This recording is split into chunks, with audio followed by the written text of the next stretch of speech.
Hello, namaskar, and welcome to StudyIQ. I am Prashant Mavani. I hope you're all doing good today, 16th November, Friday today. I have some important articles to discuss with you guys, but before that, I would like to inform all of you that our pen drive and tablet courses are available for various different exams. To find out more about it, do check out StudyIQ.com.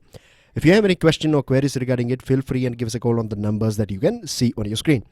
Now, today is Friday, so we get this yes, no, and it's complicated article. This one is about, is a grand opposition against the BJP possible? This one is not important for your examination. If you have extra time, then you can go through it. Or else the most important article of the day is this one, searching for an elusive peace, written by an ex-diplomat, Rakesh Sood. Very interesting article. It will take us through the whole, you can say, timeline of Taliban and Afghanistan, role of Russia, role of USA, India, so many things to learn from this article. So let's start our discussion. On your screen, you can see who controls what in Afghanistan. So this red patches that you can see on your screen or on this map are those areas which are under Taliban's control. Here you find the stronghold of Taliban. Then you have some black patches as well, tiny ones.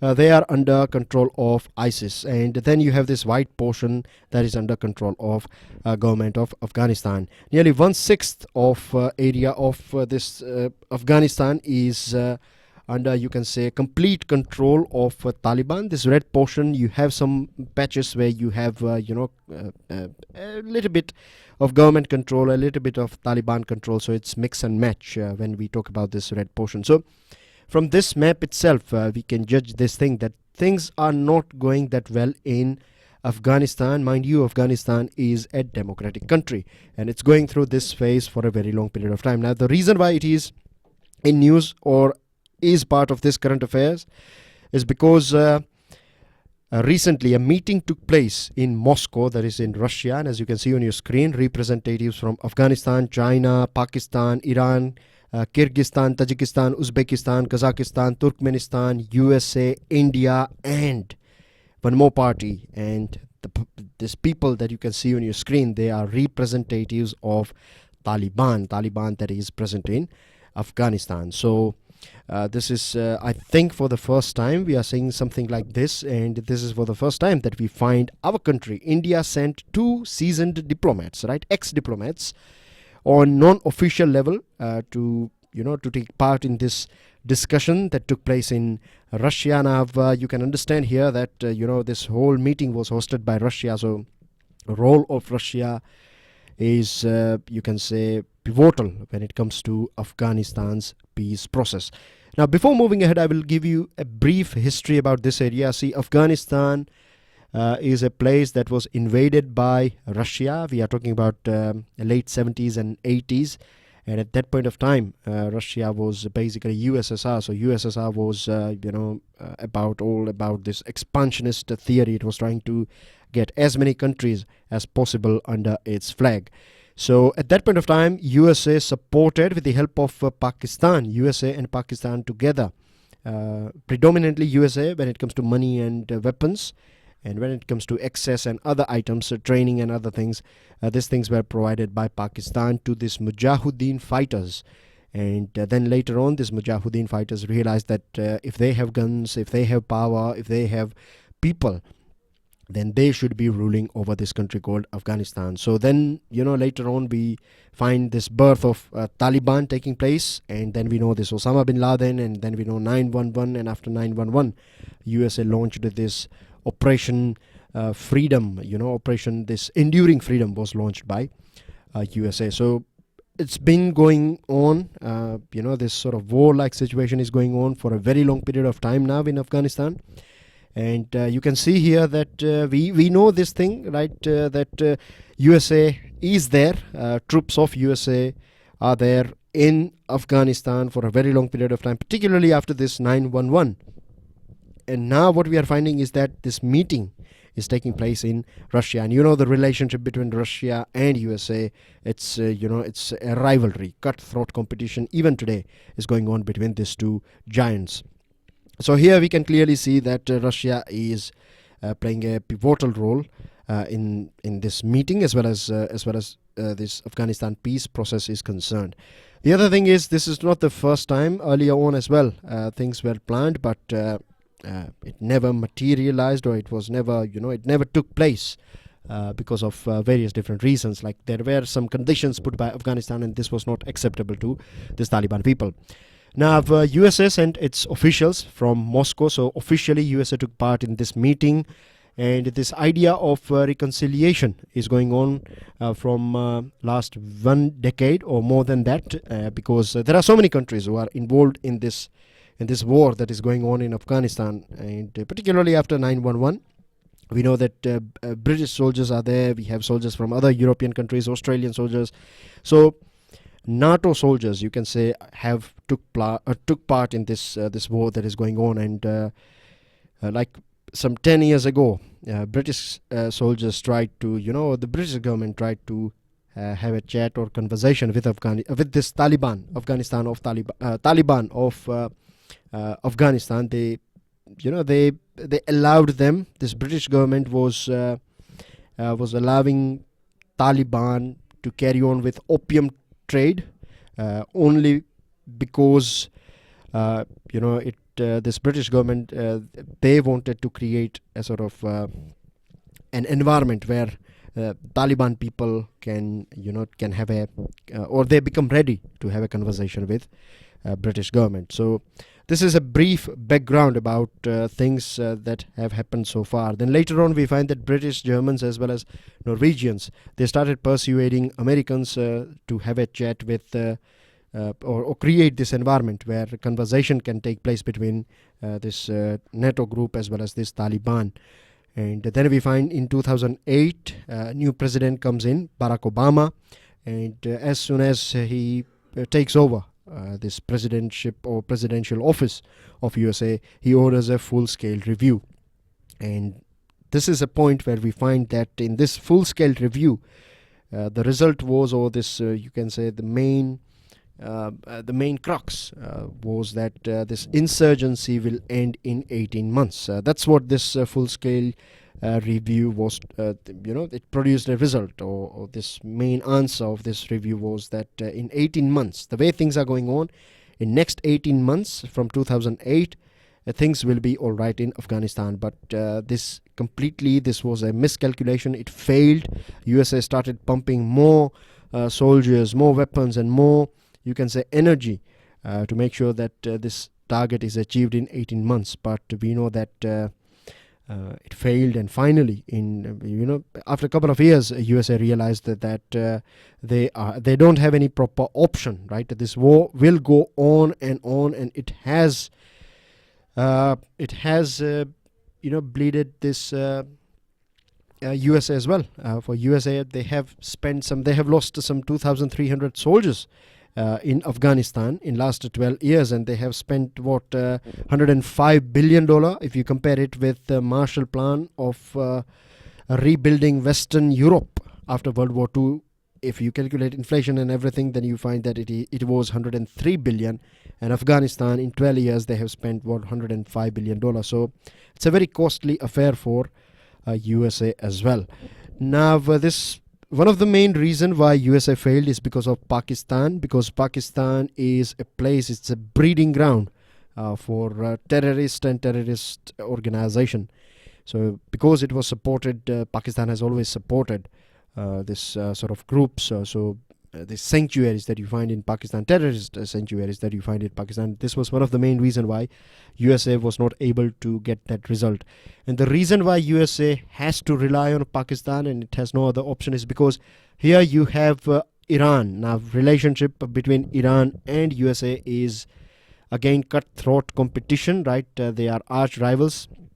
Turkmenistan, Uzbekistan, Tajikistan, they are more tilted towards Russia, so they will never allow USA to use its land portion to enter into Afghanistan. So they have just one option left, Pakistan. Mind you, after UK, after United Kingdom, Pakistan is one of the oldest ally or friend of USA. So Pakistan provided this land route to Afghanistan for all these necessary supplies and other things.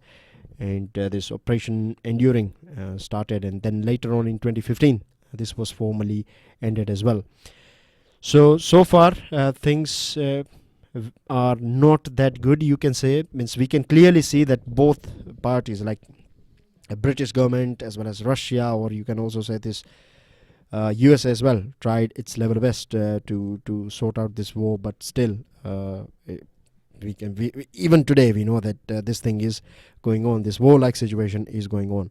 In 2013, officially Taliban opens an office in Doha, that is capital of Qatar. So this is official, you can say, den of this Taliban group in Qatar, in Doha.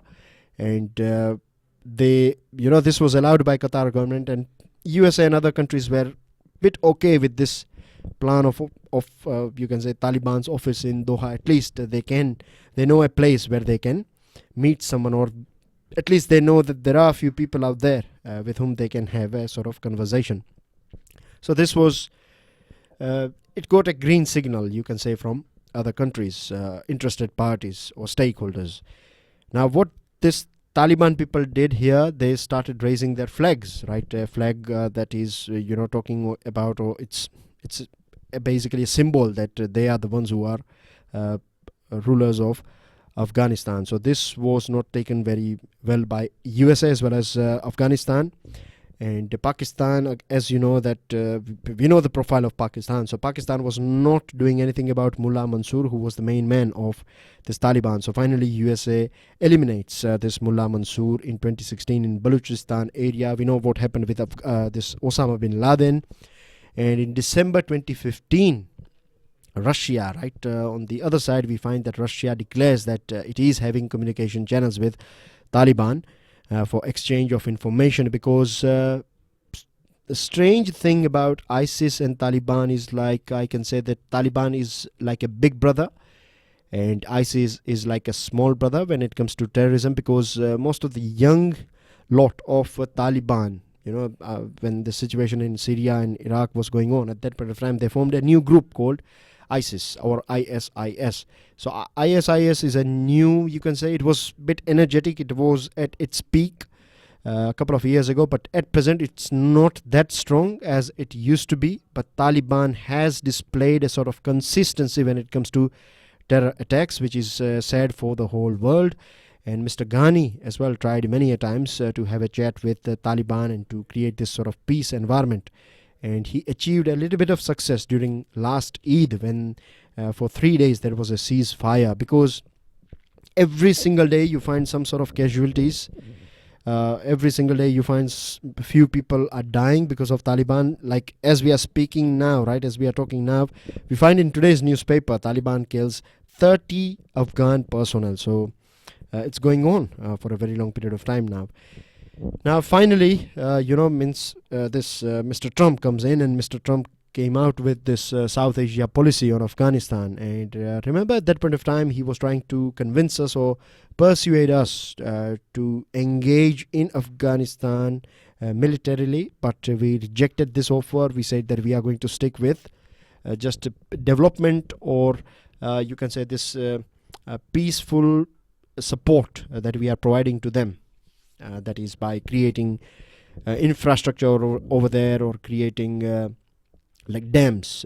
Parliament of Afghanistan is again created or been supported by India. So we are engaged in Afghanistan, but it's more on the soft side. That's what our power has been all the time. We are not a hard power country. We are more like a soft power country, isn't it? So we have built all these things over there. So we rejected this offer of USA when Mr. Trump came out with this policy.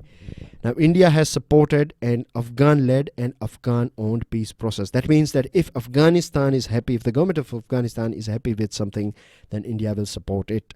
And when Mr. Putin was here last month, at that point of time as well, we agreed that we are going to support this Moscow format. This is one of the main reasons why we find 2 ex-diplomats took part in this Moscow format, unofficially, of course, or you can say non-officially, not unofficially, but non-officially would be the right terminology, because it was approved by India, but it was not a sort of a covert operation or covert meeting, right? It was overt meeting.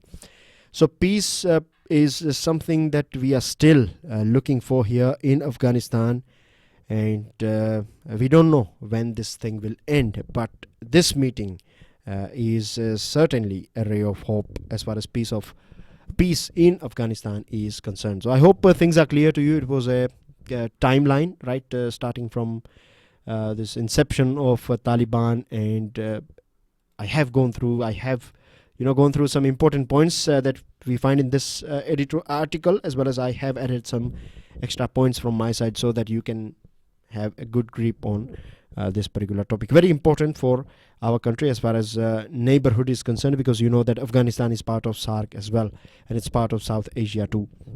Now we'll talk about this one, Gaza on the brink. Again, it's an international topic.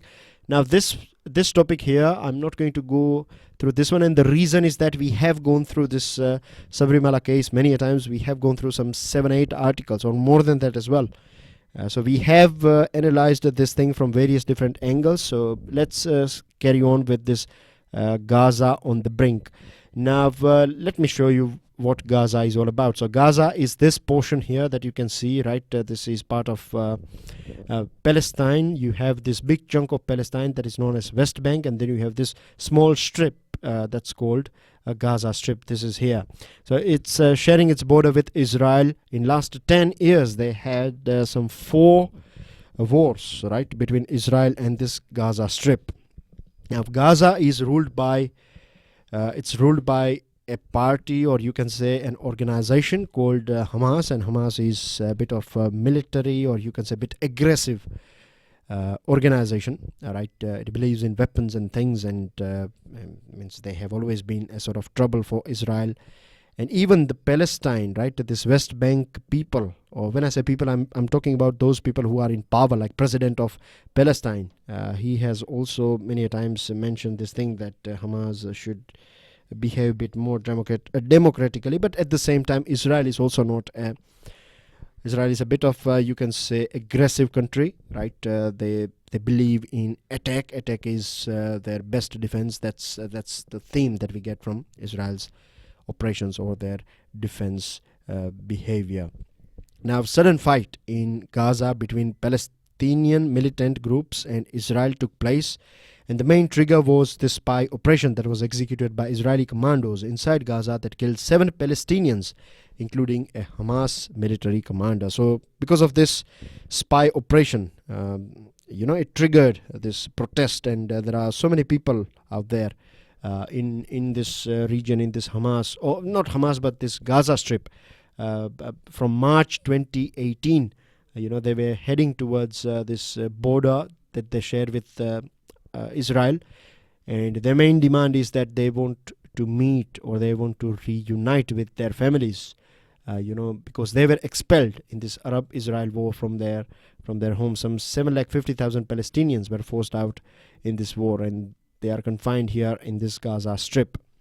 Now Hamas launched some rockets and mortar shells and things like that, and Israel responded with airstrikes and artillery fire. Now this airstrike was one of the heaviest coming from Israel since 2014 war. I told you that they had some 4 war-like situation in last 10 years. So things are a bit tense here, and this Gaza Strip is blocked. It's you find land, sea and air blockade in this region. So you cannot take out anything from here, and you cannot supply anything to this portion. Joblessness is around 40%. No control of administration on exports and imports. Most of the items are illegally imported and exported.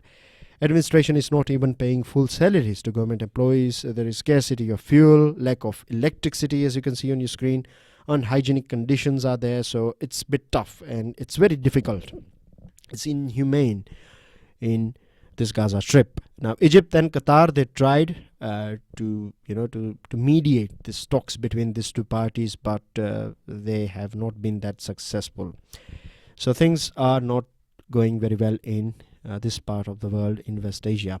Now moving on to another item. This is about another orbit. We are going to go through some technical things. I can clearly see that you can find at least one question from this achievement of ISRO. Now geosynchronous satellite launch vehicle Mark 3, that is GSLV Mark 3, launched GSAT 29. Now, why this is important? The reason why it is important is because GSAT 29 is a very advanced communications satellite, and it is going to boost communication facilities for our people living in Jammu and Kashmir and northeastern part of our nation. GSLV Mark 3 is a bit different. It's special because it is one of the, you can say, the heaviest launch vehicle made in India, and it launched the heaviest satellite so far of our country, that is GSAT 29, that has been launched from Indian soil. Is GSAT 29 was launched by this GSLV Mark 3. So you can find a question, say for example, they can ask you this capabilities of GSLV Mark 3. The question can be formed that consider GSLV Mark 3 and observe the below given statements, like 4-ton capacity of payload capacity of GSLV Mark 3. It can launch 4 tons of payloads in geosynchronous orbit. So whether the statement is right or wrong, yes, the statement is right, because that's true, right? It has this capacity of 4 tons when it comes to geosynchronous transfer orbit. But when it comes to low Earth orbit, then it can take 10 tons of payloads as well. So keep this thing in mind. Very important point here. Now, it was back in 2014 for the first time we tried and tested this GSLV Mark 3.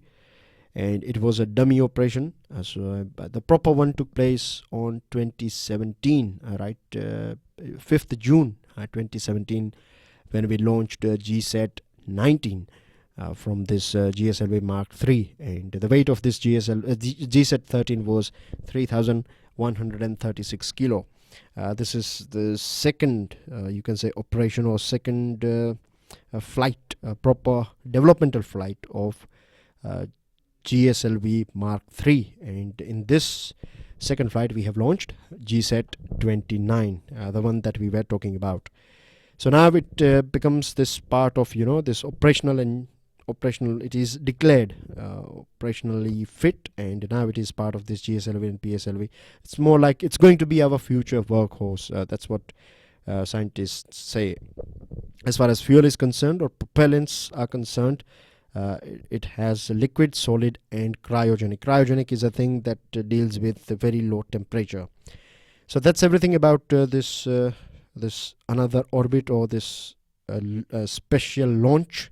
Moving on to next item, it's about when judges legislate. So we have this separation of power, we have this checks and balance in our system. We have judiciary, we have parliament, we have executives, and they have their own, they have their own turf, so they have their own pitch or grounds, and they cannot cross each other's boundaries. So this is something that is expected from all three of these pillars of our democracy. But this article is written by Markandeya Katju, and he was a judge of Supreme Court, and many times we find that his articles are a bit sharp. They are a bit, you can say, he's of course a controversial person, not in a negative way, but the way he speaks and some of the words and things he says has put him in the center of controversy many times in the past.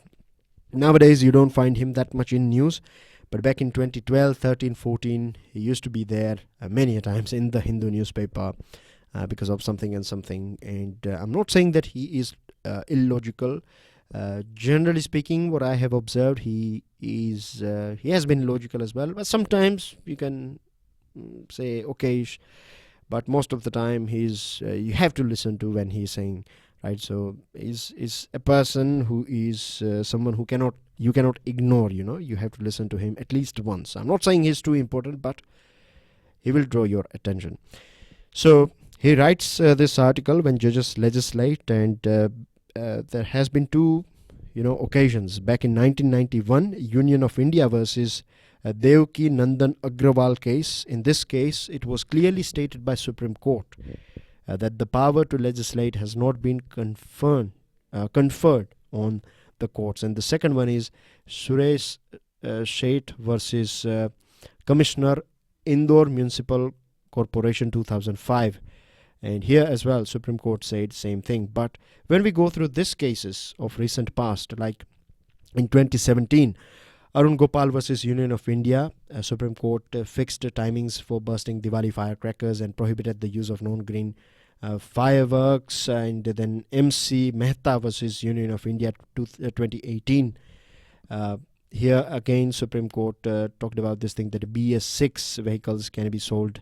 BS5, we are not going to go for BS5. At present we are running on BS4, that is Bharat Standard 4, and from BS4 we are directly going to jump on BS6. So no BS4 vehicles will be sold in our country after 30th March 2020. So this was something that was decided by Supreme Court. Then we have this Scheduled Castes and Scheduled Tribes Prevention of Atrocities Act 1989. We saw this thing as well, that there were protests in various different parts of our country because of this stand of Supreme Court on it diluted this Prevention of Atrocities Act. And then we have this 498A of IPC that deals with dowry. So these are a few examples through which Justice Kaju is highlighting that Supreme Court is crossing its boundary, and the proper terminology is judicial activism. Now, moving on to news items, we have this Supreme Court pulls up states for not recruiting judges. We have some 24% judicial positions are vacant in various different lower courts. You can see here in Uttar Pradesh it is 42%, Bihar is 37%, Meghalaya 59%, or 60%. So things are bad, and because of this vacuum that is there, particularly at lower courts, we find crores and crores of cases are pending for Indian authors shortlisted for DSC Prize. Now, DSC Prize is an international literary award focused on South Asia fiction writing, and center not keen on changing West Bengal name to Bangla. And this West Bengal government is seeking or is demanding that the name should be changed, and this is something that can be approved only by the central government. So the central government is not that much happy about it. Prime Minister was present in this 5th East Asia Summit, and we talked about this thing about Quad and other things, so it's going to be a bit easy for you guys. Help yourself with this one. And India-China agree to expand military ties. Now we get this triple B rating from Fitch. We were talking about credit rating agencies yesterday, remember? And Fitch is one of a big name as far as this global credit rating agencies are concerned. So our category is here. We are here, BBB. So that's in lower medium grade. So this is not that great, but at least we find this thing that Fitch has projected that things are going to be, it's going up. Things are going up in our graph is steadily moving, it's going incline. So that's not bad, at least. These are your vocabs. Make sure you do provide answers of these vocabs. And the reason why nowadays lectures are a bit late is because I'm traveling, as I told you yesterday as well. But from Monday, things will be back to normal, I promise, right? So please bear with me for time being. Tomorrow is Saturday, and then we have Sunday. So I'll try to give lectures as early as possible tomorrow morning. But on Sundays, things will be a bit late. But from Monday, I promise things will be back to normal. So thank you very much for your love and support. That's everything from my side. Enjoy your studies. God bless you all. Jai Hind.